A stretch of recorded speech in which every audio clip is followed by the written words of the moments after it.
Here, everyone, to bring you the quotation, I should say, from the original teachings of Paramahansa Yogananda. And today, I'm bringing you this particular quotation. A devotee was having difficulty remaining awake during meditation. To him, Yogananda made this suggestion: squeeze your eyes shut several times, then open them wide and stare straight ahead. Repeat this practice once or twice more. If you do this, sleepiness will cease to bother you.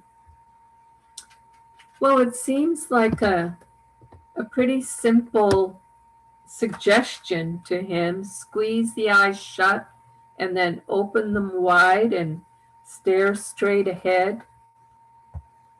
Staring straight ahead, he explains in another part of his writings and teachings, is being in that conscious state, being, as he used to like to say, awake and ready.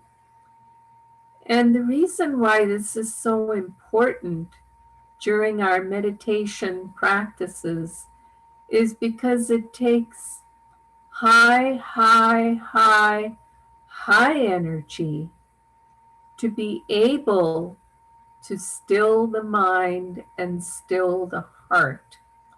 Anyone who's tried meditation knows that it's very difficult to stop our minds from all the fleeting, literally billions of thoughts that flow through our minds.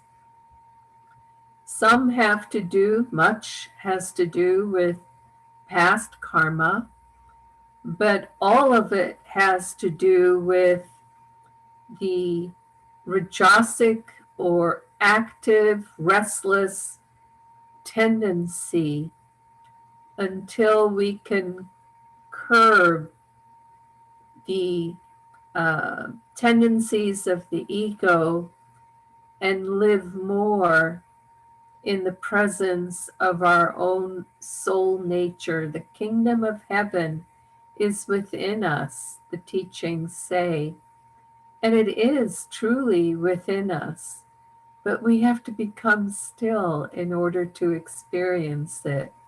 Silence is the voice of God. And so stillness is important, and stilling the mind and stilling the heart. You know, it's a little bit like trying to stop that wave from going in. It's very, very difficult to do, and it takes a lot of energy.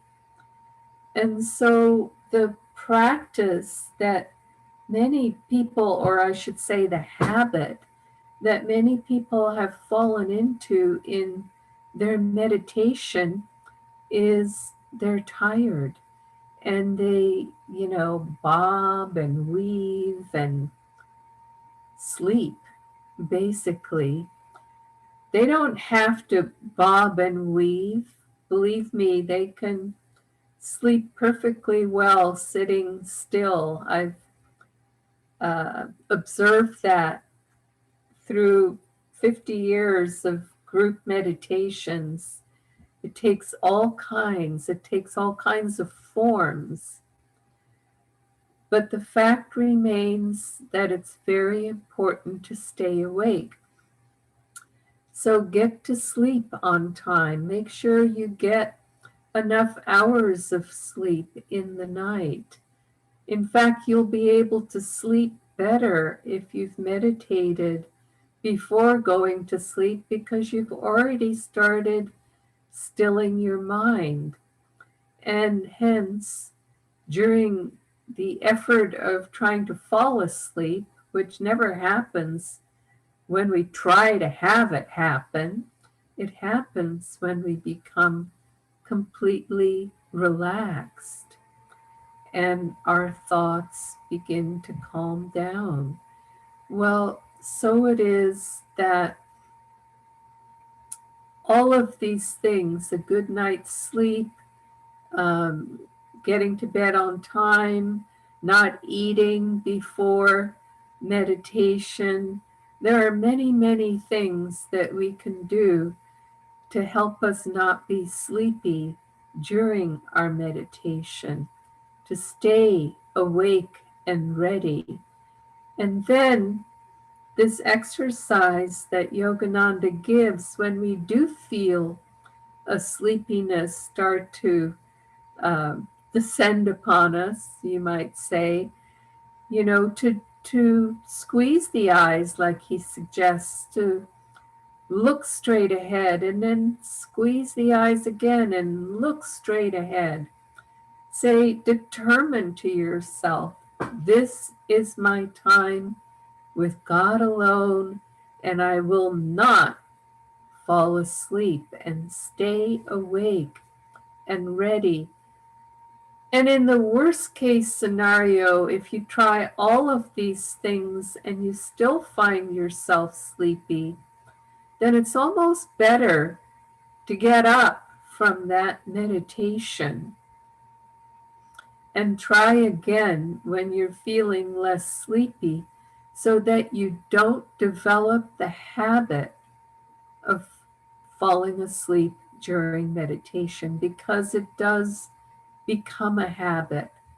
I've observed through the years that it's not a question of age. I see some of my youngest yogi friends falling asleep during their meditation, bobbing and weaving during their meditation, bending over and, just going into deep sleep during meditation. So it's not a question of age.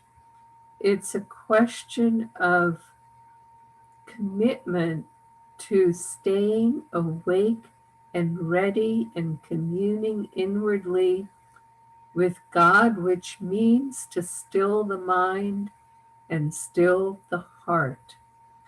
And we are blessed because Yogananda has given us numerous meditation techniques that if we concentrate on them, we are learning to concentrate. We can't possibly fall asleep while we're practicing some of these techniques, because it's engaging us in our effort at meditation. And that's a blessing. If we simply didn't have those techniques and we sit down and try to meditate, it would be much, much harder to still the mind and still the heart. Chanting is half the battle to still the heart. Reason follows feeling. Our minds will follow the feelings of our hearts, our active hearts. We've been hurt that day. Why did that person insult us? Why did this person make us angry? All of these things that occupy the mind start in the heart. So practice the art of staying awake during our meditations with this technique and with the other things that I've mentioned during this brief broadcast.